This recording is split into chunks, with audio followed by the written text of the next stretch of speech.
على فكره وانا في ليبيا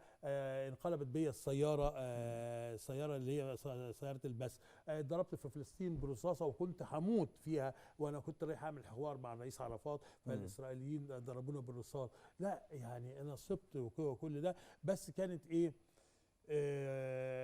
حمايه الالهيه كانت موجوده، ودعاء والدتي ودعاء ناس محبين طارق عبد الجابر كانت موجوده. انا اجمل حاجه في الموضوع دي الاصابات اللي فيها، اللي انا الحمد لله كنت بخرج سليم،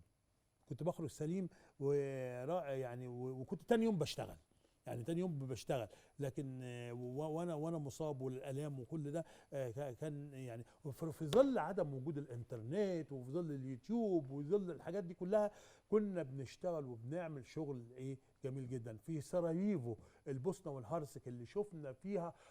اكبر مجزره في التاريخ اللي ذبح فيها المسلمين وتحت رعايه الامم المتحده والاتحاد الاوروبي، يعني ذبح المسلمين بطريقه بشعه في البوسنه والهرسك، وكنا احنا شهاد على ذلك.